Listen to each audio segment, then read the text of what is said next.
Time travel यानी समय यात्रा एक ऐसा कॉन्सेप्ट जिसे आज तक हमने केवल फिल्मों में ही देखा है। लेकिन आज हम आपको एक ऐसी ही घटना के बारे में बताएंगे जहां टाइम ट्रैवल का ये कॉन्सेप्ट सच होता सा लगता है। ये कहानी है एक ऐसे रहस्यमयी प्लेन की जो बीच हवा से अचानक गायब हो गया था और जब वो वापस मिला तो 35 साल बीत चुके थे। दरअसल ये घटना 4 सितंबर 1954 को सैंटियागो एयरलाइन की फ्लाइट EWA 513 के साथ घटी थी। ये घटना इतनी डरावनी और रहस्यमयी थी कि इस घटना को दुनिया के सामने आने से पूरी तरह रोका गया, लेकिन बावजूद इसके ये खबर आग की तरह पूरी दुनिया में फैल गई।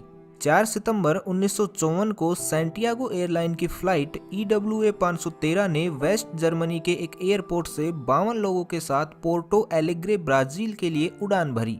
शुरू में सब कुछ सही जा रहा था, लेकिन कुछ ही घंटों बाद फ्लाइट का कॉन्टैक्ट कंट्रोल रूम से टूट गया। कंट्रोल रूम से कोई भी व्यक्ति ना तो पायलट से संपर्क में था और ना ही कोई पायलट किसी को संपर्क कर पाने में सफल हो रहे थे। कंट्रोल स्टेशन ने फ्लाइट के पायलट से भी संपर्क करने की पूरी कोशिश की, लेकिन कुछ भी हाथ नहीं लगा। काफी प्रयासों और सर्च ऑपरेशन के बाद सबने यही सोचकर उम्मीद छोड़ दी कि इस फ्लाइट को शायद नीला आसमान निगल गया है। यात्रियों के परिजन और अन्य लोगों ने भी मान लिया कि अब उन्होंने इन यात्रियों और EWA 513 को हमेशा के लिए खो दिया है और वे कभी भी वापस नहीं आएंगे। इस घटना का सैंटियागो एयरलाइन पर इतना बुरा असर पड़ा कि कुछ दिनों बाद ही सैंटियागो एयरलाइन को हमेशा के लिए बंद कर दिया गया। लेकिन फ्लाइट और यात्रियों की खोज फिर भी जारी रखी गई, लेकिन किसी को भी इससे जुड़ी कोई भी खबर नहीं मिली।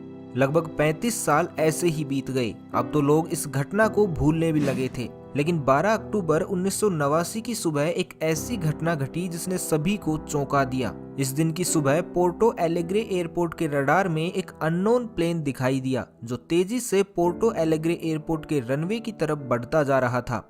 जब एयरपोर्ट के ट्रैफिक कंट्रोल रूम तक ये खबर पहुंची तो सभी ने अपना ध्यान इस प्लेन पर केंद्रित किया, लेकिन जैसे ही ये प्लेन नजदीक आया तो सब एकदम हैरान और परेशान हो गए, क्योंकि उन्होंने प्लेन पर सैंटियागो एयरलाइन लिखा हुआ पढ़ा था। लेकिन अब तक तो सैंटियागो एयरलाइन को बंद हुए 35 साल बीत चुके थे, तो ये फ्लाइट बिना किसी चेतावनी के कैसे आ सकती थी और अब तक कहाँ थी। सभी लोग इसी बारे में सोचकर घबरा रहे थे और थोड़ा डर भी रहे थे। कंट्रोल रूम के लोगों ने फ्लाइट के पायलट से संपर्क करने की कोशिश भी की, लेकिन उन्हें कोई जवाब नहीं मिला। ये घटना जितनी उत्सुकता पैदा करने वाली थी उतनी ही डराने वाली भी थी, लेकिन अभी कंट्रोल रूम के लोगों को इस बात का बिल्कुल भी एहसास नहीं था कि अभी ये घटना और भी डरावना रूप लेने वाली है, जिससे उनके होश उड़ने वाले हैं। खैर, इसी बीच प्लेन पोर्टो एलेग्रे एयरपोर्ट पर लैंड हुआ। जब पायलट से संपर्क करने पर भी कोई जवाब नहीं आया तो वहां मौजूद लोगों ने प्लेन के अंदर जाने का फैसला किया। जैसे तैसे वहां के लोगों ने प्लेन का दरवाजा खोला, लेकिन वो अंदर जाने के नाम से डरे हुए थे। लेकिन मन में एक जिज्ञासा भी थी कि आखिर प्लेन के अंदर चल क्या रहा है। हिम्मत करके जैसे ही लोग अंदर गए तो प्लेन का मंजर देखकर सभी हैरान हो गए। प्लेन में जितने भी यात्री थे सभी कंकाल में तब्दील हो चुके थे, लेकिन सभी कंकाल अभी भी उसी हालात में थे जिस हालात में वो फ्लाइट 35 साल पहले अपनी उड़ान के कुछ ही घंटों बाद गायब हुई थी। यहाँ तक कि सभी कंकालों की सीट बेल्ट भी बंधी हुई थी। अब यहाँ लोगों के मन में काफी सवाल भी थे, जिनका जवाब लेने के लिए एयरपोर्ट अथॉरिटी के लोग कॉकपिट के दरवाजे की तरफ पायलट से मिलने गए। लेकिन जैसे ही उन्होंने दरवाजा खोला तो हक्के बक्के रह गए। प्लेन का पायलट भी कंकाल बन चुका था, लेकिन पायलट के हाथ अभी भी प्लेन के नेविगेशन कंट्रोल पर ही थे, जो बहुत चौंकाने वाली बात थी। ब्राजील की सरकार ने इस प्लेन की खबर और पूरी रिसर्च की जानकारी बहुत ही गोपनीय रखी। उन्होंने पूरी कोशिश की कि किसी भी तरह की कोई भी इंफॉर्मेशन बाहर ना आ पाए, जो कि हुआ भी। किसी को भी इस प्लेन की पूरी और सटीक जानकारी नहीं मिल पाई।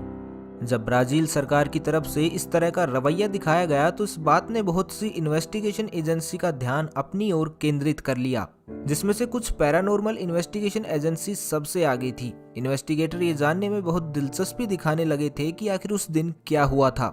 आखिर उस घटना में ऐसे कौन कौन से राज छुपे हुए थे जो पैरानॉर्मल एजेंसी और ब्राजील सरकार बाहर नहीं लाना चाहती थी। उस समय एक काफी मशहूर पैरानॉर्मल इन्वेस्टिगेटर और साइंटिस्ट हुआ करते थे, जिनका नाम डॉक्टर कोल से अट्टेले हुआ करता था। ये घटना उनकी नजरों से भी नहीं बच पाई और उनका ध्यान भी अपनी ओर खींच लिया। उन्होंने फैसला किया कि वे इस घटना के असली राज और सभी कारण दुनिया के सामने लाकर रहेंगे, जिसके लिए उन्होंने जी तोड़ मेहनत भी की। लेकिन डॉक्टर कोलसे अट्टेले और बाकी सभी इन्वेस्टिगेटर दुनिया के सामने सिर्फ एक ही थ्योरी ला पाए, जिसके मुताबिक फ्लाइट 513 किसी तरह के टेम्परेरी टाइम बबल में प्रवेश कर गई थी और 1989 के काल में पहुंच गई। अगर इसको आसान शब्दों में समझा जाए तो फ्लाइट 513 किसी तरह के टाइम ट्रेवल में पहुंच गई थी, जिसकी वजह से ये अद्भुत यात्रा हुई। लेकिन यहाँ एक सबसे बड़ा सवाल था जो किसी भी थ्योरी को गलत साबित कर सकता था, और यहाँ तक कि इस सवाल की वजह से इस घटना की वास्तविकता पर भी संदेह किया जा सकता था। क्योंकि अगर एक पल को मान भी लें कि ये फ्लाइट टाइम ट्रेवल बबल में एंटर हुई और 1989 में पहुंच गई होगी, लेकिन 1989 में पहुंचने के बाद फ्लाइट को पायलट का कंकाल सकुशल लैंड कैसे करवा सकता था। हालांकि कुछ लोग इस घटना को महज एक काल्पनिक कहानी बताते हैं, बिल्कुल उसी तरह जिस तरह एरिया 51 में एलियंस के होने का दावा किया जाता रहा है। लेकिन कोई नहीं जानता कि आखिर इस पूरे घटनाक्रम के पीछे क्या राज छिपा हुआ है। तो आपको इस घटना के बारे में क्या लगता है? अपनी राय कमेंट बॉक्स में जरूर दीजिएगा।